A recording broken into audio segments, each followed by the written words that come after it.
नजर सयानी है वो खानदानी है, जाने दिल क्या क्या खरीदे हम क्या ना खरीदे हम, क्या दे निशानी ये है मुश्किल।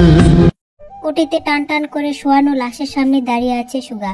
8 থেকে 10 জনের একটি ছোট্ট গ্রুপ রয়েছে সাথে। প্রত্যেকের মুখের অবস্থা প্রায় বিকৃত। টানা 3 ঘন্টা যাবত রিচার্জ করছে এই লাশ নিয়ে রিচার্জ অফ ইনস্টিটিউট ল্যাবের মধ্যে।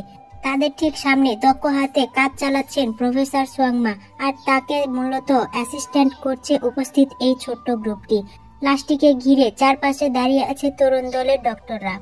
সুগা অন্তত মনোযোগ সহকারে বিষয়গুলো রিচার্জ করছে আর ফাইলে নোট করছে। উপস্থিত সবাই একই কাজ করছে, তবে অনেকটা সময় নিয়ে লাশের সাথে থাকায় অনেকেরই অবস্থা নাজেহাল। সুগা নিজেকে গম্ভীর রাখে, দক্ষ হাতে বরাবর প্রফেসরের দেখানো বিষয়গুলো নোট করছে। আজকে শেষ রিচার্জ তার লন্ডনে, এরপর বাংলাদেশে ফিরে যাবে 15-20 দিনের মধ্যেই। সেখান থেকে ফিরে লন্ডনের হসপিটালে জয়েন করবে সে। তাই আপাতত আজকের রিচার্জটা মনোযোগ সহকারে শেষ করে নিচ্ছে। আরো ঘন্টাখানিক সময় নিয়ে বের হয় ল্যাব থেকে সবাই। ঘড়ির কাঁটায় সময়টা দেখে নেয় সুগা। 1:50 বাজে। মাথার উপরে কাঠফাটা রোদ। গায়ের অ্যাপ্রনটা টেনে খুলে হাতে নেয়। টানা 4 ঘন্টা লাশের সাথে থাকিয়ে শরীরটা কেমন যেন করছে। রিরি করছে পুরো শরীর, খ্যাত খ্যাত করছে মন মস্তিষ্ক দুটোই। আপাতত লম্বা একটা শাওয়ারের প্রয়োজন তার। বন্ধুদের থেকে বিদায় নিয়ে পার্কিং এরিয়াতে আসে। নিজের গাড়ির দরজা খুলে হাতে থাকা ফাইল ও অ্যাপ্রনটি রেখে দেয় একপাশে। ক্লান্তিতে উঠে বসে ড্রাইভিং সিটে। হাতে রাখা ফোনটি গাড়ির সামনে রেখে স্টার্ট দেয় গন্তব্যের উদ্দেশ্যে। খানিকটা সময় যেতেই বারবার ফোনের লাইট জ্বলছে, কম্পিত হচ্ছে, ভাইব্রেট করছিল থেমে থেমে ফোনটি। সুগা চোখ আউড়িয়ে সামনে রাখা ফোনটির এক পলক দেখে নেয় ড্রাইভ করতে করতে। ফোন স্ক্রিনে সুজির নামটি ঝলমল করছে। হোয়াটসঅ্যাপে ভিডিও কল। সুগা ভ্রু কুচকে তাকায় সেদিকে। এই সময় ভিডিও কল হঠাৎ। বাংলাদেশ টাইম এখন প্রায় 8টা বাজে। লন্ডন থেকে বাংলাদেশ টাইম 6 ঘন্টা ডিফারেন্স। এই টাইমে সুগার লন্ডনের ক্লাসের সময়, সেটা জেনেও সুজি বারবার ভিডিও কল করাটা খানিকটা ভ্রু কুচকায় সুগার। গত 1 বছর ধরে বোনটা তার বাংলাদেশে যাওয়ার পর থেকে সময়ে অসময়ে ভিডিও কল করবে তাকে। সেই সাথে রাজ্যের সব অদ্ভুত বিষয় তাকে দেখাবে, বলবে। এখনো নিশ্চয় সেই রকমই কিছু দেখাতে ভিডিও কল করেছে সুজি। কলটি রিসিভ করলো না সে, মনোযোগ দিল ড্রাইভ করতে। লন্ডনে ড্রাইভ করার সময় ফোন চালানো নিষিদ্ধ, তাই সে ফোনটি তোলেনি। এমনিতেও শরীরটা রিরি করছে, কথা বলার মতো এনার্জি পাচ্ছে না। আপাতত বাসায় গিয়ে লম্বা শাওয়ার নিয়ে বোনকে কল করা যাবে সময় নিয়ে ভাবনা অনুযায়ী কাজ করলো সুগা। পরপর কয়েকবার নিজের ফোনটি রিং হয়ে কেটে যায়। একটা সময় কল আসা বন্ধ হয়ে যায়। তবে তার ঠিক পর মুহূর্তেই বেশ কিছু মেসেজের টুকরো সৃষ্টি হলো তার ফোনে। সুগা বুঝতে পারে সুজি মেসেজ করেছে ওকে। এক পলক সেদিকে তাকিয়ে পুনরায় নিজের ড্রাইভিং এ মনোযোগী হয় সে। টানা 40 মিনিট শাওয়ার নিয়ে বেরিয়ে আসে সুগা। পরনে অ্যাশ কালারের ট্রাউজার ও কালো গেঞ্জি পরিহিত। টাওয়াল দিয়ে মাথা মুছতে মুছতে ওয়াশরুম থেকে বের হয় সে। টিক টিক করা দেওয়াল ঘড়ির দিকে তাকিয়ে দেখে 3টা 10 মিনিট। লাঞ্চ টাইম অনেক আগেই পার হয়ে গেছে। লম্বা শাওয়ার নেওয়াতে প্রচন্ড ক্ষুধাও পেয়েছে এই মুহূর্তে। আপাতত পেট পূজা করা দরকার। আসার সময় বাহির থেকে খাবার নিয়ে এসেছিল রেস্টুরেন্ট থেকে। ডাইনিং এ রেখে এসেছিল সে। হালকা পাতলা মাথা মুছে নিয়ে হাতের ফোনটি চেপে ধরে পা বাড়ায় ডাইনিং রুমের দিকে। লন্ডন অ্যাপার্টমেন্টটিতে একা থাকে সে। পরিবারের সবাই যাওয়ার পর থেকে বাইরের খাবার খায় সে। মাঝে মধ্যে সময় হলে নিজে রান্না করে টুকটাক। তেমন কিছুই রান্না করতে জানে না, তবে চাল ডাল চিকেন, নিজের জন্য কফি, এতটাই আয়ত্তে এসেছে এতদিনে। ডাইনিং এর সামনে এসে দাঁড়িয়ে সুজিকে হোয়াটসঅ্যাপে ভিডিও কল করে। খাবারগুলো প্যাকেট থেকে একে একে ছাড়াতে থাকে। নিজের প্লেটে খাবারগুলো নিতে নিতে ফোনের স্ক্রিনে ভাসমান হয় সুজির হাস্যোজ্জ্বল চেহারাটি। সুগাকে ফোনের স্ক্রিনে দেখতে পেয়েই লাফিয়ে ওঠে সুজি। প্রায় সাথে সাথে চঞ্চল ভঙ্গিতে বলে ওঠে, ভাই এতক্ষণ লাগে একটা ফোন করতে তোমার? সেই কখন থেকে তোমার অপেক্ষায় বসে আছি আমি। প্যাকেট থেকে খাবার ছাড়াতে ছাড়াতেই ক্লান্তিতে দারুণ হাসলো সুগা। ফোনের স্ক্রিনে বোনের উত্তেজিত ফেস দেখে দুষ্টু কণ্ঠে বলল, বাহ, যে বয়সে মেয়েরা জামাই জামাই করে সেই বয়সে বোন আমার ভাই ভাই করছে, ব্যাপার কি বলতো সুজি? সুগার কথায় সাথে সাথে ক্ষিপ্ত ভঙ্গিতে চিৎকার করে উঠল সুজি, ভাই। সুজির চিৎকারে ফোনের স্ক্রিনে ভ্রু কুঁচকে তাকায় সুগা। নিজের একটা ভ্রু উঁচু করে বলে ওঠে, ভাই কি? এর পরেরটা বল শুনি। তোর মতলবটা আমার ঠিকঠাক মনে হচ্ছে না। নিশ্চিত কিছু খোয়ানোর দাবিতে কল করেছিস আমায়? তোর অপেক্ষার মানেটাই হলো ঝুড়ি ভরা আবদার। এবার পয়েন্টে আয়, ফটাফট মতলবটা প্রকাশ কর শুনি। সুগার কথায় খানিকটা নড়ে চড়ে বসে সুজি। বিষয়টা সত্যি ওর কিছু চাই, আর তার জন্যই ব্যস্ত ভঙ্গিতে একের পর এক কল করছে সুগাকে। তবে সে শুধু নিজের চাওয়া থেকে কল করছে এমনটা নয়, আরো একটা বিষয় আছে, সেটা হলো তে। সুগার সাথে তের বিয়ে ঠিক করা হয়েছে আজ। সেই খুশির সংবাদটা ভাইকে প্রথম জানাতে চায় সুজি। গত 1 বছর ধরে সুজি জানে সুগার জন্য তেকে ঠিক করে রেখেছে নিজের নানুমা মিসেস আয়ু। সুজিদের বাংলাদেশে আসার বেশ কয়েকদিন পরে এই কথাটি জানতে পারে সে। নিজের মা ও নানুমাকে এই বিষয়ে আলোচনা করতে শুনতে পায়। সেও চুপিসারে পিছন দাঁড়িয়ে কথাগুলো শুনেছিল সেদিন। সুগার মা আপত্তি করেনি সেদিন, বলেছিল সুগার রাজি হলে তারও কোনো আপত্তি নেই তেকে ছেলের বউ বানাতে। তবে সুগার দেশে না আসা অবধি তাকে এই বিষয়ে কিছু জানাতে নিষেধ করেছিলেন মিসেস জিসু। মিসেস আয়ু রাজি হয়েছিলেন এই বিষয়ে। সুগার জানা নেই ঘটিত বিষয়ের কথাগুলো, সুগারের বিয়ে ঠিক করার কথাগুলো। তবে সেদিন সুজিও বেশ খুশি হয়েছিল, তেকেও বেশ মনে ধরেছিল তার। জংকুকের বিয়েটা বাতিল হওয়াতে বেশ কষ্ট পেয়েছিল সুজি তের জন্য, কিন্তু পর মুহূর্তে সুগার সাথে তের বিয়ে নিয়ে কথা বলতে শুনে বেশ খুশি হয়েছিল সুজি। আর সেদিন থেকেই সুজি তের সাথে বেশি বেশি মেলামেশার চেষ্টা করে, একটা বন্ধু মহলও বানায় তের সাথে। তের নানান মুহূর্তের ছবি ইচ্ছাকৃতভাবে পাঠাতো সুগার ফোনে, তবে তের একান্ত একা কোনো ছবি সুগারকে পাঠাতো না। পরিবারের সবার সাথে আবদ্ধভাবেই থাকতো এমন কিছু ছবি পাঠাতো সুজি। প্রতিটা ছবিতে তের সাথে কেউ না কেউ থাকবেই, তবে সুজি এমনটাও ইচ্ছাকৃতভাবেই করত সুগার মনের অবস্থা জানতে, যাতে সুগার স্বেচ্ছায় সুজির কাছে তের সিঙ্গেল ছবি চায় সেটার জন্য। কিন্তু আজ পর্যন্ত সুগার সেটা করেনি কখনো, তের কোনো সিঙ্গেল পিক চায়নি ওর কাছে। এতে সুজি বেশ হতাশ হতো, তবে তার ঠিক পর মুহূর্তেই এতটা বুঝতে পারত সুগার সুজির কাছে নিজের মনের ভাব প্রকাশ করতে চায় না। ব্যাস এতটুকুই।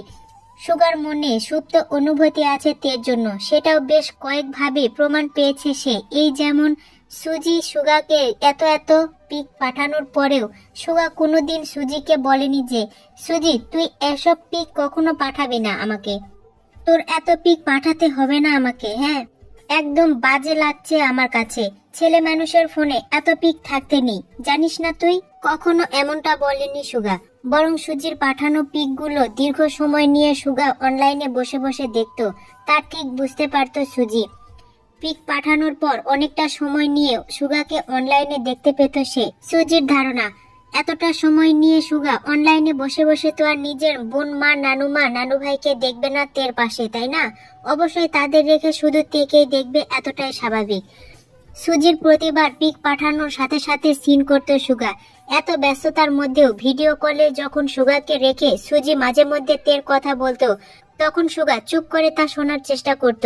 হয়তো তের কণ্ঠ শোনার চেষ্টা করত সুগা।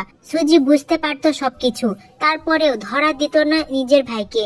কারণ সুজি চায় সুগা ওকে নিজ থেকে বলুক যে সে তের সাথে ভিডিও কলে কথা বলতে চায় সামনাসামনি। যতদিন না বলবে সেও ততদিন আগ বাড়িয়ে দিবে না তেকে দেখতে, কিছুতেই না। আগে সুগা বলবে, তারপরে সবকিছু। সুজি নড়ে চড়ে বসে বলল, মতলবটা খুবই অল্প ভাই, আপাতত আমার কিছু ড্রেস লাগবে ডিজাইনার, তুমি আসার সময় লন্ডন থেকে নিয়ে আসবে। আমি তোমাকে হোয়াটসঅ্যাপে ড্রেসগুলোর ছবি পাঠিয়েছি, চেক করো। সুজির মতলবের কথা শুনে হাসলো সুগা। ডাইনিং চেয়ার টেনে বসে পড়ে, প্লেটের উপরে চামচ চালাতে চালাতে বলল, আমি কারোর জন্য ড্রেস নিতে পারবো না, সরি। তোর প্রয়োজন হলে আম্মুকে নিয়ে চলে আয় এখানে, নিজের কাজ নিজে কর, আমাকে খাটানোর ধান্দা ছেড়ে দে। আমি মহা ব্যস্ত মানুষ, নিজের জানটা নিয়ে কোনো রকম বাংলাদেশে আসবোই, সেটাই অনেক। আমাকে জ্বালাস না, তোর ফালতু ব্যাগ বহন করার সময় আমার নেই, বুঝলি?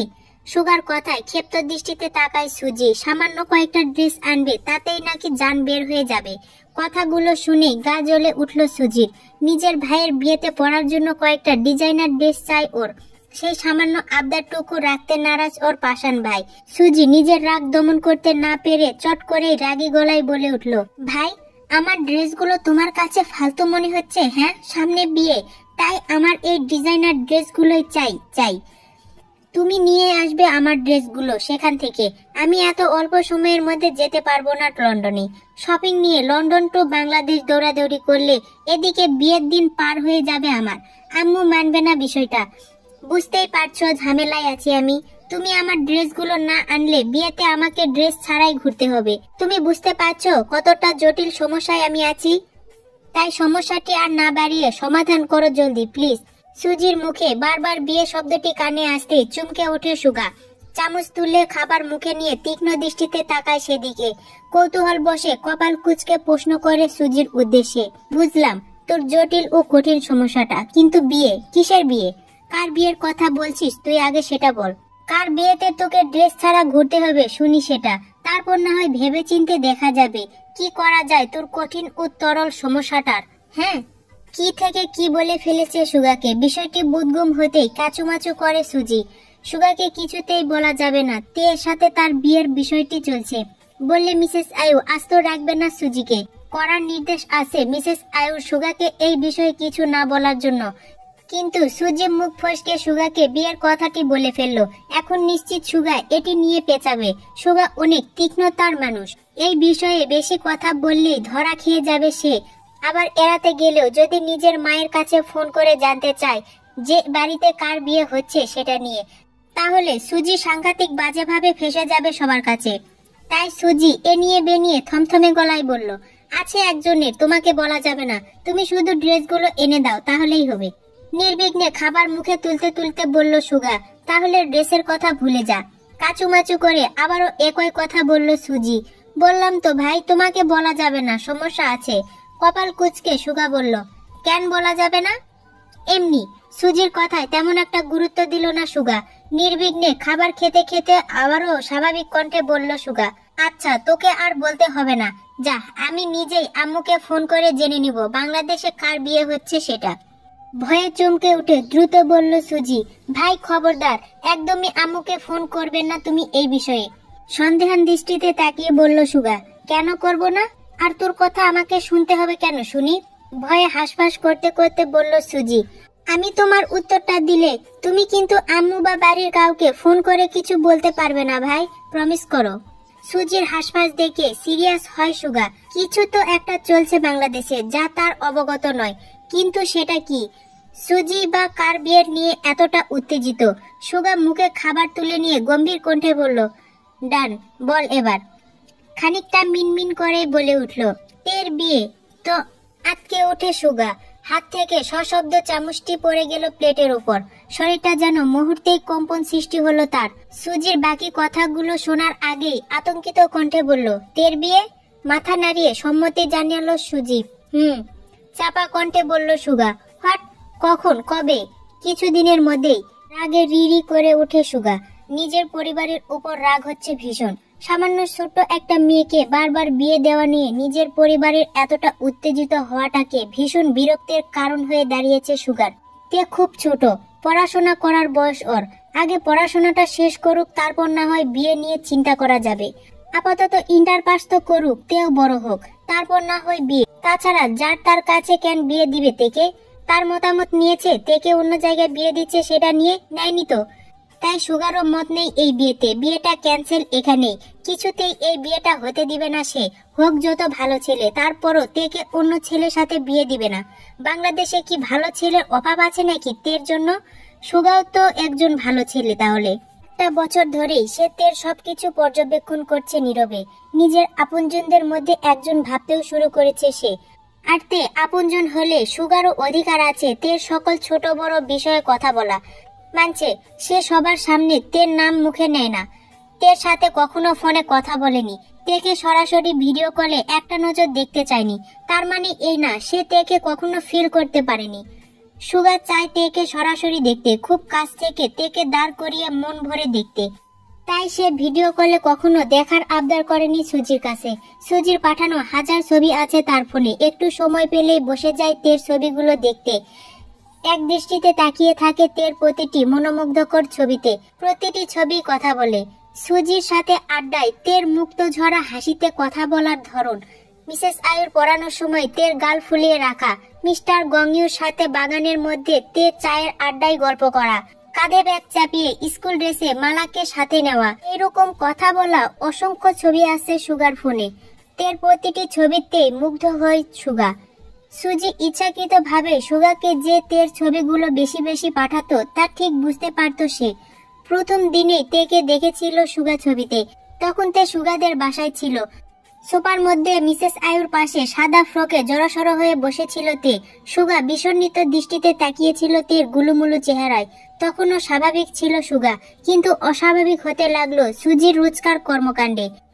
রোজ সুগাকে নিয়ম মাফিক ছবি পাঠানো, তের সম্পর্কে রোজ দুষ্টু মিষ্টি কথাগুলো সুগাকে ফোন করে শোনানো, তের মন খারাপের কথাগুলো ভয়েস করে সুগাকে পাঠানো, সবকিছুই ছিল সুগার জন্য অস্বাভাবিক হয়ে ওঠার কারণ। না চাইতেও সুগা একটু একটু করে ফিল করতে থাকে তেকে। সেই অনুভূতিটা গত একটা বছরে অনেকটাই গাঢ় হয়েছে তেকে নিয়ে। আজকাল তের ছবি না দেখে ঘুমও হয় না তার। নিজের এই কঠিন গুরুতর সমস্যার মধ্যে দিয়েই হুট করেই শুনতে পায় তের বিয়ের সংবাদটি। সেটা যেন কোনোভাবে মেনে নিতে পারছে না এই মুহূর্তে। সুগা নিজেকে শক্ত রাখে সুজির সামনে। অন্ত গম্ভীর হওয়ার চেষ্টা করে বলল, মেয়েটা এখনো ছোট, এই বয়সে কিসের বিয়ে ওর? কোনো বিয়ে টিয়ে হবে না ওর। সবকিছু ক্যান্সেল করতে বল নানুমাকে। আমাকে কেন এই বিষয়ে আগে জানানো হয়নি? আমি কি কিছুই না পরিবারের মধ্যে? সবাই আমাকে বাদ রেখে কাজ করতে চায় কেন? তের বরের নাম সুগা, সেটি গোপন রাখলো সুজি। সুগাকে বাজানোর জন্য দ্রুততার সঙ্গে বলল, একদম বিয়ে ক্যান্সেল করা যাবে না বলে দিলাম ভাই। 1 বছর ধরেই তের বিয়ে ঠিক হয়ে আছে একজনের সাথে।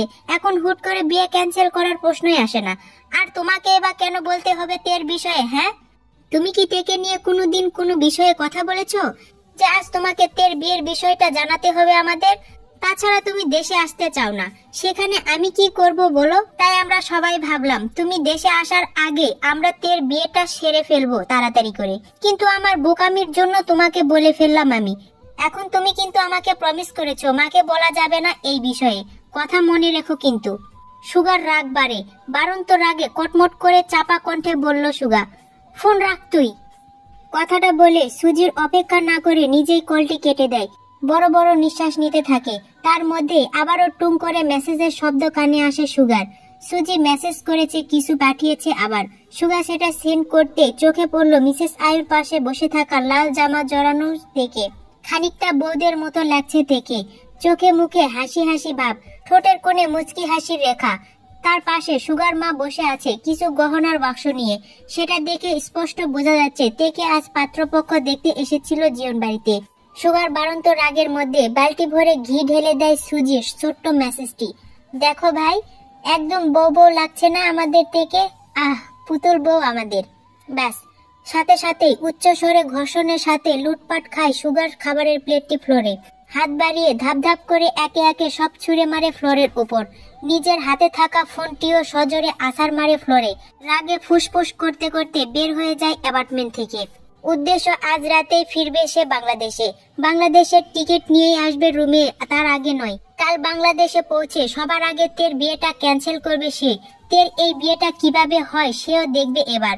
নিজের পরিবারের এমন ফাজলামি আর সহ্য করবে না সুগা। সেদিন সুগা বাংলাদেশের টিকিট পেয়েছিল, যথারীতি বাংলাদেশেও এসেছিল। হুটহাট সুগার আগমনে পরিবারের সবাই চমকেও ছিল অনেকটা। আনন্দিত মুখরিত হয়েছিল পরিবার পরিজন। সুগার বাংলাদেশে আসার একদিন পর আগমন ঘটে মিসেস জিওন আয়ুর মেনশনে, অর্থাৎ সুগাদের বাসায়। সেদিন তেকে সাথে করে নিয়ে আসেননি, একা এসেছিল তেকে স্কুলে পাঠিয়ে। সুগার সাথে নিজের গুরুত্বপূর্ণ কথাগুলো সারতেই মূলত মিসেস আয়ুর এই আগমনটি ছিল। তেকে এই বিয়ে সম্পর্কে এখনো কেউ কিছু জানায়নি। আগে সুগাকে রাজি করিয়ে তারপর না হয় তেকে সবটা জানাবেন তিনি, এমনটাই ছিল মিসেস আয়ুর মূল ধারণা। সেদিন সুগার সাথে কুশলাদি ও প্রথম যাত্রার ভালোবাসার সকল পর্ব চুকিয়ে অবশেষে মিসেস আয়ু যখন বিনা বনিতায় ডাইনিং টেবিলে নিজের চাওয়াটুকু রেখেছিল সুগার কাছে, বলেছিল মিসেস আয়ুর কথা অনুযায়ী এবার সুগাকে ওনার চাওয়া পূরণ করতে হবে। তখন সুগা তীব্র ভয়ে আড়ষ্ট হয়েছিল এই ভেবে, যদি মিসেস আয়ু উল্টাপাল্টা কিছু চায় তার থেকে চাওয়া হিসেবে যদি বলে তের বিয়েটা সুগার নিজে দাঁড়িয়ে থেকে ভাইয়ের ভূমিকা পালন করে দিতে হবে, বড় ভাইয়ের মতো দোয়া করতে হবে, তাহলে পারবে সুগা এই কি সবকিছু করতে? না, সে পারবে না। নিজের পছন্দের মানুষকে কিভাবে অন্যের হাতে তুলে দিবে সে? কিছুতেই পারবে না এটা করতে সে। সেদিন সুগাকে চুপ করে থাকতে দেখে মিসেস আয়ু তীব্র ভরাট গলায় নিজের চাওয়াটাও বলে ফেলেছিল যে তিনি চায় সুগা যেন তেকে বিয়ে করুক, আর এটাই ওনার চাওয়া। সুগার করা ওয়াদা অনুযায়ী এখন মিসেস আয়ুর চাওয়াটা রাখতে হবে তাকে। সেদিন সুগা প্রচন্ড শক্ট হয়েছিল, পাথর মূর্তির ন্যায় শক্ত হয়ে বসেছিল জায়গায়। মুখের খাবারগুলো গলায় আটকে ছিল বেশ সময়। মিসেস আয়ু চাওয়াটা শুধু সুগাকে অবাক করেছিল তা নয়, হতবাক, বাকরুদ্ধ, বিস্মিত করেছিল অনেকটা। সুগা তখন এক আকাশ সমান চমকিয়েছিল নিজের নানুমার মুখে তের সাথে নিজের বিয়ের কথা শুনে। অবাক হয়ে বিস্মিত দৃষ্টিতে তাকিয়েছিল নিজের নানুমার মুখপানে। সুগার মা বাবা, সুজি, মিসেস আয়ু সবাই তীব্র চাপা উত্তেজনায় থমথমে মুখে তাকিয়েছিল সুগার মুখের দিকে, উত্তরের আশায়। সুগা সবাইকে নীরবে পর্যবেক্ষণ করে। তের বিয়ের জন্য বরাদ্দকৃত পুরুষটি নিজেকে ভাবতে বাকরুদ্ধ হয়েছিল সেদিন। অবাক হয়ে বিস্মিত দৃষ্টিতে তাকিয়েছিল সুজির দিকে, দেখেছিল বোনের চোখে মুখে দুষ্টুমির রেশ। সুজি সুগাকে বোকা বানিয়ে গুল খাইয়েছিল সেটা বুঝতে বেশ একটা অসুবিধা হয়নি তার, খানিকটা লজ্জাও পেয়েছিল সেদিন। মিসেস আয়ুর আবদার সেদিন ফেরায়নি সুগা, ফেরানোর প্রশ্নই আসে না। পছন্দের মানুষকে কেউ ফেরায় না, বরং সুযোগ সন্ধানে আগলিয়ে রাখে। সুগার নীরবে সম্মতি দিয়ে বলেছিল মিসেস আয়ু যা ভালো বোঝে তাই করতে। সুগার কথায় সেদিন এক আকাশ সমান তৃপ্তি ছেয়েছিল মিসেস আয়ুর চোখে মুখে। হয়তো মিসেস আয়ুর টেকে হারানোর বোঝাটা মন মস্তিষ্ক থেকে অনেকটাই কমে গিয়েছিল সেদিন। জঙ্কুকের সাথে তের বিয়েটা বাতিল হওয়ায় প্রচন্ড টেনশনে ছিলেন তিনি। যদি তের বাবা মিস্টার আরিম সত্যিটা জানতে পারে, তেকে জোর করে নিয়ে যাবেন ওনার থেকে। সেই জন্য তিনি সুগার সাথে তের দ্বিতীয় বিয়েটা যতদূর সম্ভব দিয়ে তেকে নিজের কাছে রাখতে চান চিরতরে। একবার সুগার সাথে তের বিয়েটা হয়ে যাক, তারপর না হয় তের বাবাকে পরে যেভাবেই হোক বোঝানো যাবে, রাজি করানো যাবে এই বিয়েটাকে মেনে নিতে। তাছাড়া সুগা অসম্ভব ভালো ছেলে, হীরার টুকরা ছেলে, তেকেও অসম্ভব ভালো রাখবে। মেয়ে ভালো থাকলে বাবা হিসাবে মিস্টার আরেমও মেনে নিবে এই বিয়েটা। অবশেষে তেকে হারানোর ভয়টা থাকবে না আর মিসেস আয়ুর মনে। সুগার সম্মতিটা ছিল মিসেস আয়ুর সবচেয়ে বড় তৃপ্তি। তিনি বুঝতে পারেননি সুগা এত দ্রুত রাজি হয়ে যাবে। তাই সেদিন খুশিতে মিসেস আয়ু চেয়েছিলেন 2-1 দিনের মধ্যেই কাজে ডেকে সুগা আর তের আগদাটা সেরে ফেলবেন ঘরোয়া ভাবে। কিন্তু এতেও ঘোর আপত্তি জানিয়েছিল সুগা। সে গম্ভীর মুখে বলেছিল, নানুমা, আমি এমন হুটহাট চুরি করে বিয়েটা করতে চাই না। আমি বিয়েটা করতে চাই সারা শহর জানিয়ে, তারপর থেকে নিজের ঘরে তুলতে, ওর প্রাপ্য সম্মান দিয়ে, যেটা স্বামী হিসেবে আমার থেকে তোমার শোনামার অধিকার। আমি সম্মানের সহিত থেকে ঘরে তুলতে চাই, কোনো লুকোচুরিতে নয়। সুগার কথায় মিসেস আয়ু আপত্তি জানিয়ে বলেছিল, এখানে লুকোচুরি নয়, সময় নেওয়া হচ্ছে সুগা। এখন শুধু বিয়েটা হয়ে থাকবে। তের পড়াশোনার কমপ্লিট হওয়ার পর আমরা তোমাদের বিয়ে আনুষ্ঠানিকভাবেই করাবো।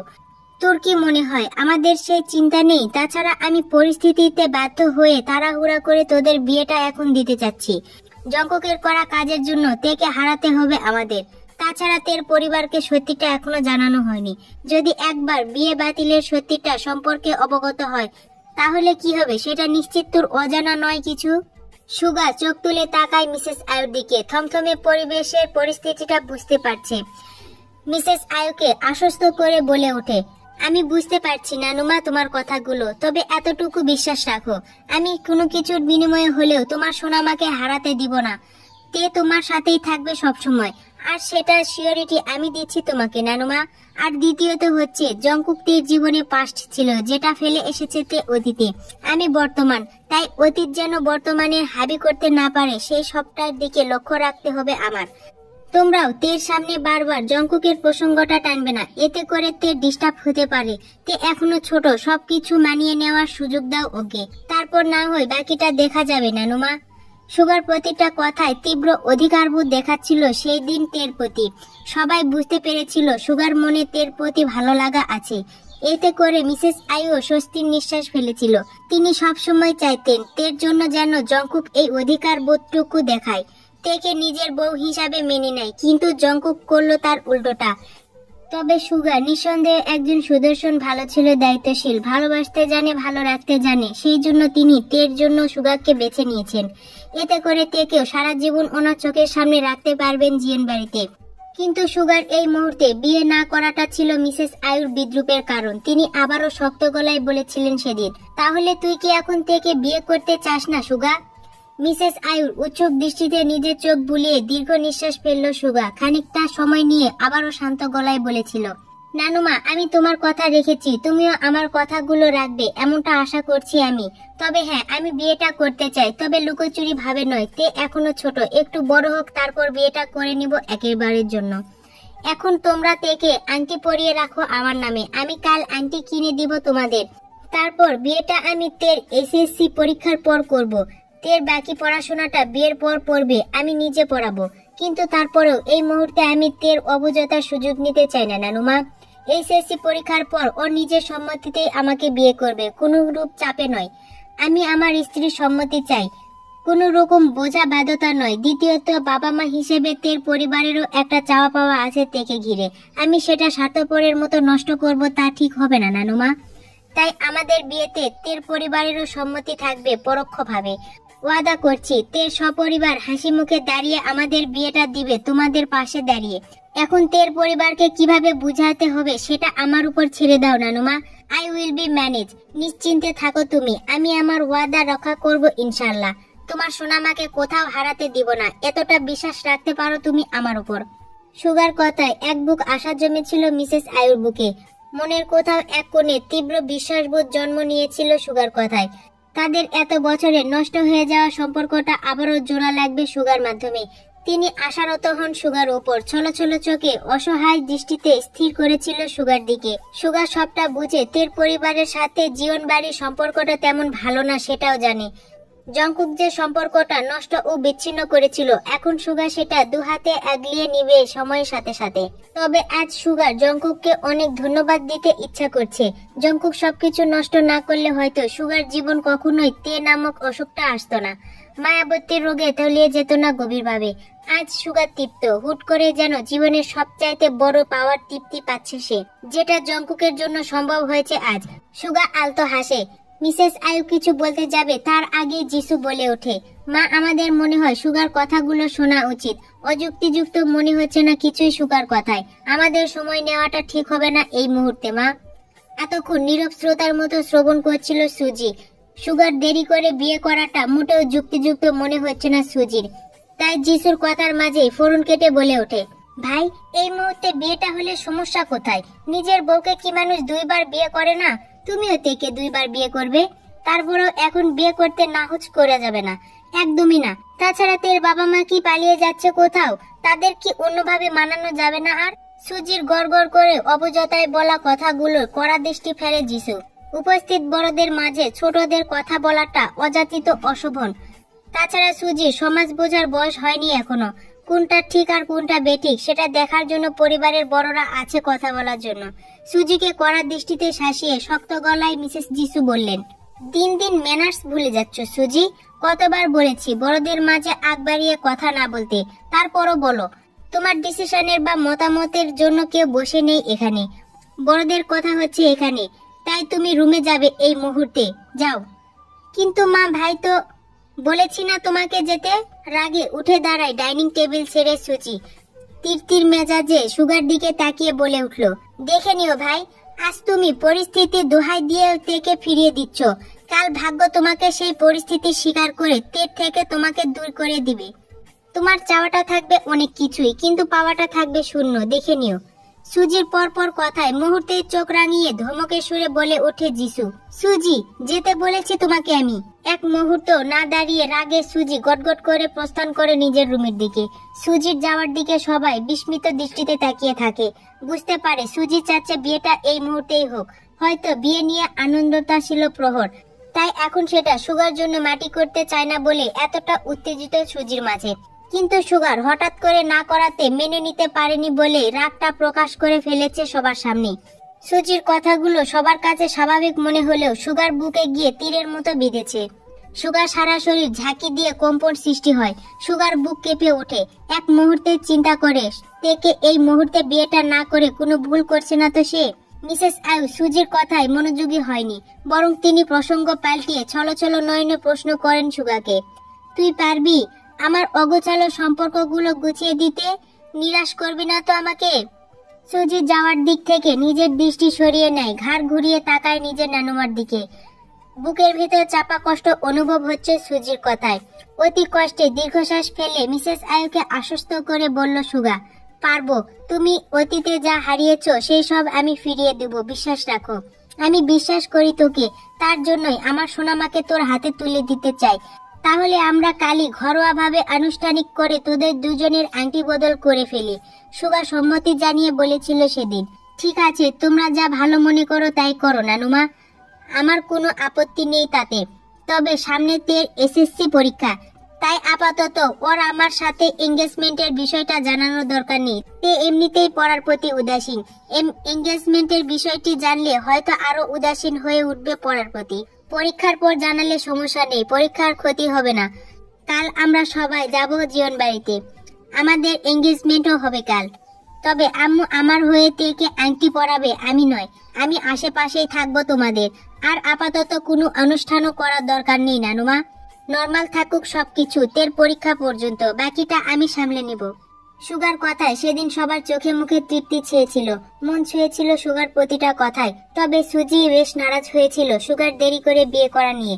সেদিন মিসেস আয়ু আরো কিছুক্ষণ সুগাদের বাসায় থেকে জীবন বাড়িতে ফিরে আসে তের স্কুল ছুটি হওয়ার আগেই। পরদিন রোজকার মতোই তেকে স্কুলে পাঠায়। সুজিরা আসে দুপুর করে বাসায়। মিস্টার গঙ্গিও বাসাতেই ছিলেন। সবাইকে নিয়ে দুপুরে লাঞ্চ করে আড্ডা জমায় বিকেলে। ঘড়ির কাঁটায় 4:25 যেতেই মালাকে নিয়ে বাসায় ঢোকে তে। সুজি হুটহাট দৌড়ে তেকে জড়িয়ে ধরতে চমকে ওঠে সুগা। অনেকটা দিনের তৃষ্ণা চোখ দুটো পরে তের ক্লান্তি মাখা চেহারায়, চোখ দুটো স্থির হয় সেদিকে। তে সুজিতে মত্ত, আশপাশ তেমন একটা খেয়াল নেই। সুগার পরিবারের সবার সাথে তের ভাবটাও ছিল বেশ, সেটা ঠিক সুগা বুঝতে পেরেছিল। সেদিন সারাক্ষণ তেকে তৃষ্ণাত কাতর চোখ বুলিয়েছিল সুগা তের উপর। রাতে তেকে আংটি পরিয়েছিল সুগার মা যিশু। আংটিটি সুগা নিজের টাকায় পছন্দ করে এনেছিল, ডায়মন্ড রিং। হোয়াইট গোল্ডের মধ্যে সাদা ছোট ডায়মন্ড পাথর ছিল পিম্পলের মধ্যে, যাতে তে সবসময় পরে রাখতে পারে, কোনো সমস্যা না হয়। বিনা সাজসজ্জা রোজকার কাপড় পরে সেদিন মিসেস যিশুর হাতে আংটিটি পরেছিল সুগার নামে তে। বুঝতেও পারেনি সেদিন ওর আংটি বদল হয়েছিল, বুঝতে দেয়নি সুগার কথায়। সেদিন কিছু মুহূর্তের ছবি তুলে নেয় সুজি, ক্যামেরায় বন্দি করতে থাকে রোজকার মতোই মুহূর্তগুলো। হুট করে সুজি ভয়ানক টাইপের বিভ্রান্তিকর পরিস্থিতি সৃষ্টি করে দেয় সুগা ও তের মাঝে। হুটহাট থেকে টেনে সুগার পাশে বসাতে চমকে ওঠে দুজন। সুজির এমন কাজে সুগা প্রথমে চমকালেও পরে মুচকি হাসে। তেকে আরো কাছে থেকে দেখার সুযোগটা করে দেওয়ার মনে মনে ধন্যবাদও জানাই বোনকে। গভীর দৃষ্টি ফেলে তের ভয়ার্ত চেহারায়। সুজি নিজের ভাইয়ের মনের অবস্থা বুঝতে পেরে মুচকি হেসে ছবি তুলতে থাকে দুজনের একসাথে। তে ভয়ে মাথা নত করে বসে, বুঝতে পারেনি সুজি হুটহাট এমন করে বসবে। সুগার পাশে বসায় তের অস্বস্তি কম, ভয় কাজ করছে বেশি। তবে সুগাকে ভয় পাচ্ছে এমনটা নয়, ভয়টা অন্য জায়গায়। ভয় বারবার জড়সড় হয়ে উঠছে, কি করবে কিছুই বুঝতে পারছে না তে। তাই আর চোখে ভয়ার্ত দৃষ্টি সুগাকে এক পলক দেখে মুহূর্তেই দৌড় লাগায় কিচেন রুমের দিকে, মিসেস আয়ুর উদ্দেশ্যে। তে হঠাৎ এমন কাণ্ডে মুহূর্তেই ভেবাচাকা খেয়ে যায় দুই ভাই বোন। একে অপরের দিকে চাওয়াচাওয়ি করে ঘাড় ঘুরিয়ে তাকায় তে দৌড়ে চলে যাওয়ার দিকে। তে দৌড়ানোর মধ্যে দিয়ে মনে মনে ছক কষাকষি করতে থাকে নিজের সাথে। আপন মনে বলে, তার ছেলেদের পাশে ঘেঁষা নিষেধ, বসা নিষেধ, ছেলে মানুষ দেখা নিষেধ, সব ছেলেগুলোই নিষেধ, সব সব সব সবকিছু নিষেধ। তার জঙ্কুক ভাইয়া নিষেধ করে গেছে তাকে, সে মানবে তার খারাপ ভাইয়ার কথাগুলো। কখনো পাশ ঘেঁষে না কোনো ছেলের, কখনোই না।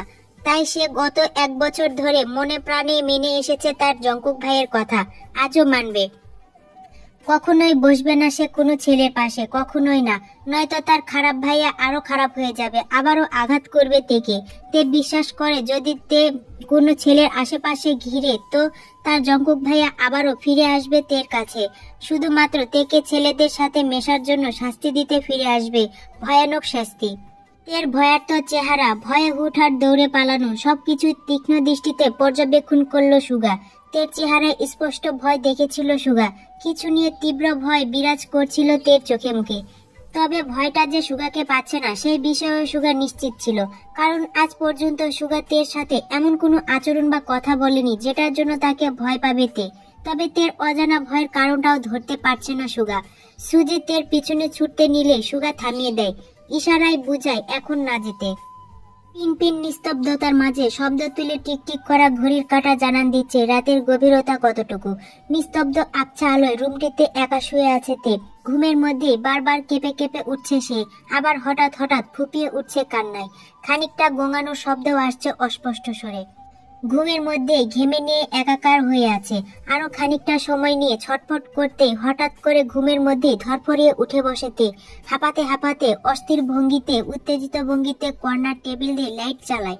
দ্রুততার সঙ্গে হঠাৎ দৃষ্টি ফেলে নিজের রুমের চারপাশে, কাউকে খোঁজার চেষ্টা করে। চোখ যায় নিজের রুমের বন্ধ দরজার দিকে। দরজাটা ভিতর থেকে আটকে দেওয়া। তার মানে তে এতক্ষণ বাজে স্বপ্ন দেখছিল। তৃষ্ণায় গলা ফাটছে, তে নিজের জিহ্বা দিয়ে ঠোঁট ভিজিয়ে নেয় মুহূর্তেই।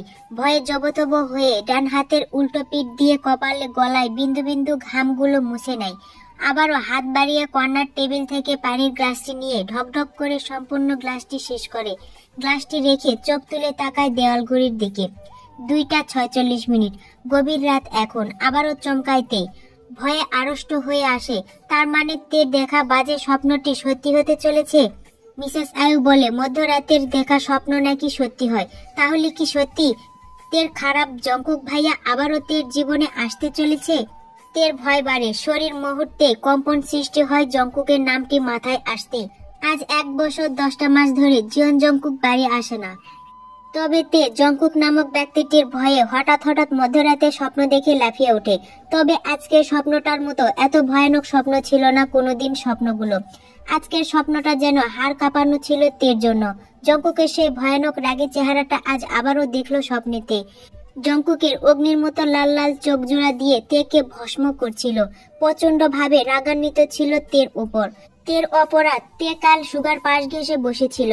ঘুরতে গিয়েছিল তে জঙ্কুকের কথাগুলো ভুলে সুগার সাথে, আর সেটাকে সূত্র ধরেই তের এই বাজে স্বপ্নর আগমন। তের ছোট্ট মস্তিষ্কে জঙ্কুকের শেষ হিংস্র চেহারাটা স্পষ্ট ছাপ ফেলে গেছে জঙ্কুক, যার সূত্র ধরে তের মনে হয় সে কাল সুগার সাথে ঘুরতে গিয়েছিল জঙ্কুকের কথা অমান্য করে। জঙ্কুকের বলা কথাগুলো ভুলে গেছে, তাই তে জঙ্কুক ভাইয়া স্বপ্নে এসে তেকে বারবার আঘাত করছে, কথাগুলো অমান্য করায়। জঙ্কুকের আচরণ হিংস্র থেকে হিংস্র ছিল। মুখে ছিল সেই একই বলি তার, না করেছিলাম না ছেলে মানুষের আশেপাশে ঘেঁষতে, তারপরও কেন গেলি তুই সুগার কাছে? আমার কথা এত সহজে ভুলে গেলি তুই? আমাকে ভুলার অধিকার কে দিল তোকে? হ্যাঁ, আমি দিয়েছি তোকে? না দিলে তুই আমার অবাধ্য হবি কেন? কেন ভুলতে যাবি তুই আমাকে? কথাগুলো বলার সাথে সাথে আঘাতটা ছিল তীব্র, যার জন্য তে ভয়ে ঘুমের মধ্যে গুঙানোর শব্দ করছিল জঙ্কুকের থেকে বাঁচার জন্য। ঘুমের রেশটা হালকা হতেই ধরফরিয়ে বসে তে। কথাগুলো ভেবেই তে আবারও জিহ্বা দিয়ে ঠোঁট ভিজিয়ে নেয়। বিছানায় ছেড়ে উঠে দাঁড়াইতে ফ্লোরের এক পাশে বিছানা করে কাঁথা মুড়ি দিয়ে বেঘরে ঘুমাচ্ছে মালা। রাতে মালা তের রুমে ঘুমায় সবসময় ফ্লোরে। তীর ঘুমের ঘরে ভয় পাওয়াকে ঘিরে মালা মিসেস আয়ুর আদেশে রাতে এই রুমেই ঘুমায়। তে মালাকে এক পলক দেখে নিয়ে গুটি পায়ে গিয়ে দাঁড়ায় বারান্দায়। হাঁটু অবধি চুলগুলো এলোমেলো হয়ে পড়ে আছে শরীরে। ওড়নাটা বিছানার উপর পড়ে আছে বিদায় গায়ে জড়ানো হয়নি। উদাসীন তে বারান্দায় রেলিং এর পা উঠিয়ে বসে। উদাসীন দৃষ্টি স্থির করে বাগানের মধ্যে থাকা কাচের ছোট্ট বাংলো ঘরটিতে। স্থির নয়নে তাকিয়ে থাকে কাচের বাংলোটির দিকে। জীবন বাড়ির চারপাশে বডিগার্ডরা জাগ্রত অবস্থায় দাঁড়িয়ে পাহারায় আছে। জীবন বাড়ির চারপাশে কড়া আলোয় আলোকিত হয়ে আছে। তে কান্না বাড়ে। প্রশস্ত রেলিং এর উপর 2 পা ভাঁজ করে বসে। হাঁটুতে মুখ গুজিয়ে কিছুক্ষণ মতো হয়ে বসে থাকে। হুট করেই ডুকরে কেঁদে উঠে ফুপিয়ে। জঙ্কুক আজ 1 বছর 10 মাস ধরে জীবন বাড়িতে পা রাখে না। আগে যাও বছরে একবার আসতো, এখন তাও আসে না। কাউকে মাসের পর মাস কল করে না। তে লুকিয়ে মিসেস আয়ুকে রোজ কান্না করতে দেখে জঙ্কুকের জন্য। প্রথম বুঝতে না পারলেও আজকাল ঠিকই বুঝতে পারে তে। লুকিয়ে মিসেস আয়ুর মুখে শুনেছিল জঙ্কুক 10 মাস 17 দিন ধরে কারো সাথে কোনো রূপ যোগাযোগ করছে না।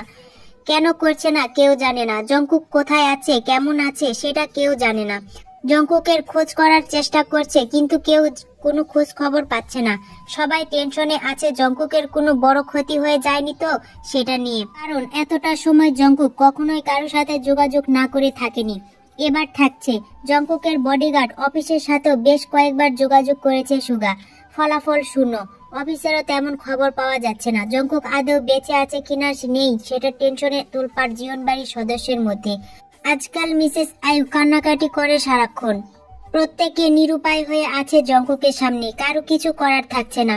তারপরও সুগা মিস্টার গংইউ নিজেদের নেটওয়ার্ক কাজে লাগিয়ে কয়েকটি দেশের গভর্নমেন্ট সরকার থেকে হেল্প নিয়েছে জঙ্কুককে তাদের দেশে খুঁজতে। সেই সবটাই কানে আসে তের সবার অগোচরে। তে থেকে ফুপিয়ে উঠছে কান্নায়। জঙ্কুককে তের ভীষণ খারাপ জানে, তারপরও তে কখনো জঙ্কুকের খারাপ হোক এমনটা চায়নি। জঙ্কুকের লম্বা সময় নিয়ে নিখোঁজ হওয়াটা যেন তের ছোট্ট মস্তিষ্কে নাড়া দিয়ে ওঠে। আজকে স্বপ্নটা যদি সত্যি হয় তবুও তে খুশি হবে। তারপরও ফিরে আসুক তার জঙ্কুক ভাইয়া জীবন বাড়িতে, নিজের আপনজনদের মাঝে। তেকে আঘাত করলেও সে সহ্য করে নিবে, তারপরেও নিজের পরিবারের কাছে ফিরে আসুক তার জঙ্কুক ভাইয়া। আর এই একটি দোয়াই যেন রোজই করে তে, আজও তাই করছে। তে খুব করে চায় জঙ্কুক মিসেস আয়ুর কাছে ফিরে আসুক। তের কান্নার বেগ বাড়ে, তাই এবার মাথা উঠিয়ে দু হাতে মুখ চেপে ধরে কান্নায়, দেয়ালের সাথে পিঠ ঠেকিয়ে ফুপিয়ে ওঠে বারবার।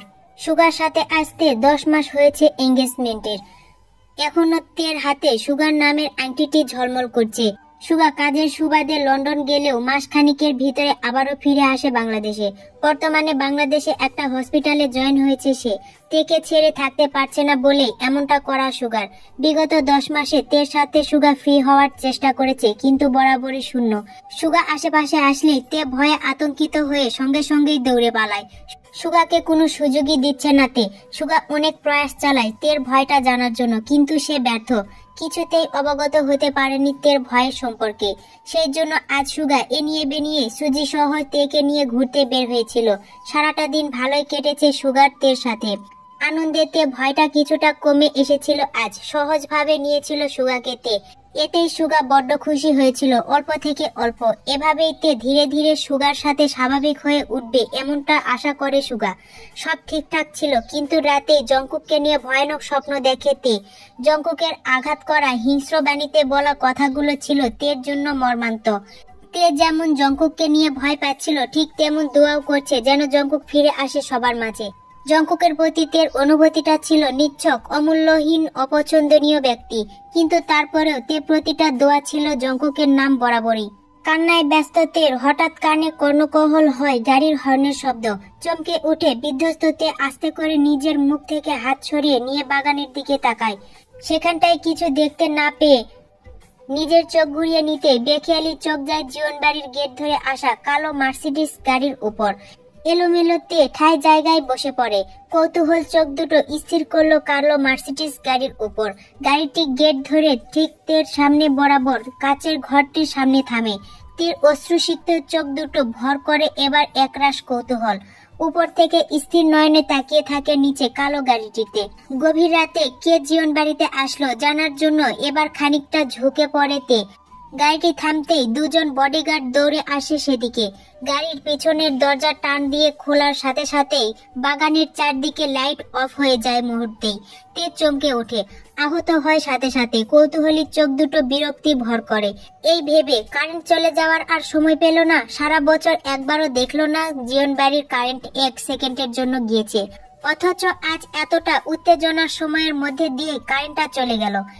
এখন তে কিভাবে দেখবে মধ্যরাতে কে আসলো জীবন বাড়িতে? একটু সুযোগ পেল না সেটা দেখার জন্য। তে বিরক্ত নিয়ে চারপাশে তাকাতেই মুহূর্তে আবারও চমকে ওঠে। না, জীবন বাড়ির কারেন্ট তো যায়নি। গেটের সামনে লাইটগুলো তো জ্বলছে। তের রুমে লাইট ফ্যান জ্বলছে, তার মানে কারেন্ট যায়নি, বরং কেউ ইচ্ছে করে কালো গাড়িটির আশেপাশে লাইটগুলো অফ করে দিয়েছে। বিষয়টি বোধগম্য হয় তের। লোকটি হয়তো সামনে আসতে চাইছে না, তাই এমনটা করা তার। ইচ্ছাকৃতভাবে নিজের চারপাশটা অন্ধকার বানিয়েছে। তের কৌতূহল এবার গাঢ় থেকে তীব্র হয়। আকাশে বড় ডালার মতো চাঁদটা ঝলমল করছে। চারপাশে লাইট অফ করলেও চাঁদের আলোয় আলোকিত হয়ে আছে চারপাশটা। তাই তে তীক্ষ্ণ দৃষ্টিতে তাকিয়ে থাকে সেদিকে। দুজন বডিগার্ড এগিয়ে আসে, গাড়ির পেছনের দরজা খুলে দেয়। খানিকটা সময় নিয়ে সেখান থেকে বের হয় লম্বা চওড়া বলিষ্ঠবান একজন ব্যক্তি। তের কপাল কুঁচকে আসে। আরো খানিকটা ঝুঁকে দেখার চেষ্টা করে। উপর থেকে চেহারাটা অস্পষ্ট। ছেলেটি পিছন ঘুরে থাকায় তার বলিষ্ঠ দেহের পিঠখানা দৃশ্যমান তের চোখে। তে মনোযোগ দিয়ে দেখার মধ্যে দিয়ে হঠাৎই ছেলেটি পিছন ঘুরে তাকায় তের বারান্দা বরাবর। ছেলেটি ঘুরে তাকাতেই অপ্রস্তুত তে সাথে সাথে ভয়ে শিউরে ওঠে। সাথে সাথে এলোমেলো অবস্থায় নড়ে চড়ে বসে। সেদিকে এক দৃষ্টিতে তাকিয়ে থাকে ছেলেটিকে চেনার চেষ্টা করে, কিন্তু সফলতা নয়, ব্যর্থ হয় বরাবর। ছেলেটির মুখে কালো মাস্ক পরা, গায়ে ফর্মাল ড্রেস জড়ানো, দৃষ্টি তার তের বারান্দায় স্থির করা। তের হেলদোল নেই। ছেলেটি খানিকটা সময় তেকে দেখে নিয়ে সাথে সাথে প্রস্থান করে বাগানে অবস্থিত কাচের ঘরটির ভিতরে। ছেলেটি যেতে চারপাশে আবারও আলোকিত হয় লাইটিং এ। তের পুরো বিষয় মাথার উপর দিয়ে যায়। হা করে তাকিয়ে থাকে কাচের ঘরটির দিকে। কে এসেছে এই মধ্যরাতে? তের সেটা জানার ইচ্ছা জাগ্রত হয়। নিচে গিয়ে দেখে আসবে এক পলক লোকটি কে।